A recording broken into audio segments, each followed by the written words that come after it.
Most of us think of money laundering as something that only happens in movies, right? Well, buckle up because today we're going to show you 15 categories of businesses that you'll be surprised to know are involved in them. But what is it really? Money laundering involves disguising large amounts of money obtained through criminal activities like drug trafficking or funding terrorism to make it seem legit. Criminals pass the dirty money through various complex transactions, making it difficult for authorities to trace its illegal source. These transactions can involve a long chain of individuals and businesses, with each one playing a crucial role in the laundering process. To be clear, we can't consider every single business in each category to be involved in money laundering. Certain businesses turn a blind eye to suspicious transactions for their financial gain. But some may have just got themselves unknowingly caught up in the process, while others may be completely unaware, unwitting victims themselves. And there are still those who operate legitimately and have no ties to any criminal activity.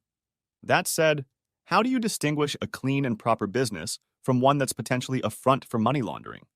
Here's a tip. If a business has a complex organizational structure that makes it hard to figure out who actually benefits from it, only handles cash and has irregular buying patterns, has a prime location but never seems to have any customers or mainly deals with intangible assets, you might be looking at a front for money laundering. So now, let's find out the 15 types of businesses criminals often use for this illegal activity. Number 1. Laundromats. If you're into action movies, you've probably watched scenes of criminals going to or hanging out at laundromats. And no, it's not because they need to wash their dirty laundry. Rather, it's because laundromats are often used by criminals as a front for money laundering. Yup, it's not just in the movies. And here's an interesting myth about Al Capone. They say he used laundromats to launder his money, hence the term money laundering. It was also pretty common for those in the mob to buy laundromats and do some shady business out of the back rooms. Number 2. Strip clubs. This one is pretty much a given due to the seedy reputation of strip clubs. Not to mention transactions are typically done in cash, allowing the criminals to easily slip their dirty money in with the legitimate cash flow. But you know what's even more alarming? Those who use it as a hub for their criminal activities go beyond money laundering. There are certain establishments also operate discreetly as illegal brothels. And these are actually part of a huge global network involved in human trafficking. This means aside from using strip clubs to funnel dirty money, criminals also use them to exploit women and children. Number 3. Car wash. If you watch the TV series Breaking Bad, you probably know that its most hated character knew how to hide the money. And that's by buying the A1A car wash. Well, it also happens in real life. After all, the constant flow of clients, supplies, cash, and miscellaneous items sold at above-average prices at car washes make it easy for criminals to mix in the dirty money with the money they got from the business. The show even vividly showed this scenario. In one scene, those involved claimed that they sold 100 air fresheners in a week. They're the same air fresheners they bought for just $1 each and sold for $15 each. Remember, if an item is way too expensive but still gets recorded in the books as being sold at a high price, it's a big red flag for possible money laundering activities. Number 4. Candy stores. Did you know that in central London, there are these multi-level candy stores tucked away in buildings? It's easy for anyone to wonder about how these stores manage to afford the crazy high rent in such a fancy neighborhood. Well, as it turns out, there's a shady side to all that sweetness. These places have actually been caught up in money laundering. In fact, the authorities who discovered it had to freeze the assets of the businesses and people involved. The police even had to seize all the candy in the stores as evidence. Number 5. Cryptocurrency. Crypto tumblers have actually been around for quite some time on the dark web. So here's how they work. People deposit their cryptocurrency from undisclosed sources into these tumblers, where it all gets mixed up with different questionable cryptos. And then it's randomly sent back out. To understand the process of money laundering in this situation, picture this. Let's say there's a crypto miner who has 100 bitcoins stored in a hardware wallet. Now imagine someone comes along and exchanges $3 million in cash for that wallet. And this cash was obtained through shady means. After getting hold of that wallet full of bitcoins, this person then heads to Dubai and uses the cryptocurrency to buy a fancy villa. The interesting part is that the authorities in Dubai don't really ask where the funds came from prior to the purchase. So, the person buys and holds onto the villa for a few years before selling it, which means they've converted the proceeds of their initial transaction with dirty money into clean cash. And what's more, by doing it this way, they manage to avoid paying taxes on the transaction. Before we reveal the other businesses, if you're loving this video, then make sure to subscribe and leave a comment saying I subscribed, and we will personally reply to your comment. Number 6. Play areas. The situation here is pretty consistent with the patterns we've seen so far. These businesses mostly deal in cash and have these really prime locations. Not to mention their transaction patterns are irregular. Now, most people know that the claw machines in these places are rigged. But what they don't know is that these businesses also manipulate their financial records. They try to justify their shady practices, including being a front for money laundering, by saying that customers won a bunch of premium prizes and cash in a single month.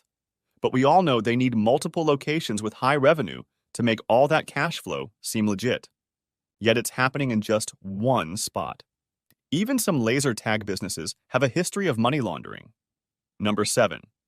Restaurants. As you know, restaurants rely on a constant flow of fresh produce, especially when they have a loyal customer base. But you know what's interesting? Those eateries in the neighborhood that somehow manage to stay open, even though they hardly have any customers and serve mediocre food. At this point, you can probably guess why and how they manage to continue operating. Number 8. Cash-only parking spots. Here you have the option to pay either by the hour or by the day, right? But here's the thing. When you take a closer look at the records of these places, you'll find instances of cars appearing and disappearing without actually being there. And even if they have surveillance cameras at the entrance and exit, they conveniently stop working when these mysterious vehicles come and go. Clearly, there's some criminal activity involved here. Number 9. Flower shops. Have you ever noticed those flower shops open 24 hours? But you have to ask yourself, what are they selling at 1 a.m.? It's like a mystery. Well, mystery solved. Some of these flower shops are where illegal transactions happen, like selling drugs or money laundering. With flowers being so perishable, it's so easy for them to claim they sold 1 million tulips on Mother's Day without even flinching to cover for their shady transactions. Number 10. Beauty-based businesses. Unfortunately, service businesses have been exploited by criminals for a long time, using them as deceptive fronts. Nail and beauty salons, for example, have a constant flow of people, which works in the criminals' favor. And these establishments often have valuable equipment that mysteriously disappears. The same goes for sunbed spots and massage parlors. Number 11. Local cinemas. Even with fewer customers and pretty much everyone heading to bigger movie theaters like IMAX, small-town cinemas are still hanging in there. It's kind of surprising, really, especially after COVID. But somehow these old places are managing to stay open. It's interesting how they look run down, and their electricity bills are probably way too high. But if you look at their books every now and then, it's like they're still bringing in the big crowds. At least on paper. Number 12. Psychic readers. Psychics often get hired for money laundering schemes since they can set their own rates and take on clients without much oversight or accountability. Unfortunately, some psychics go even further and emotionally manipulate their customers. One tactic they use is blaming recent misfortunes on a supposed curse, offering to remove it for a large fee and bring back good luck. Number 13. Art galleries. The world of art is a realm where intangible value reigns supreme. But here's the thing. The art market, especially art galleries, has been vulnerable to illicit activities like money laundering. To understand how it works here, picture this scenario. Let's say you have a friend who's an artist. You decide to buy one of their paintings for $100,000 on paper.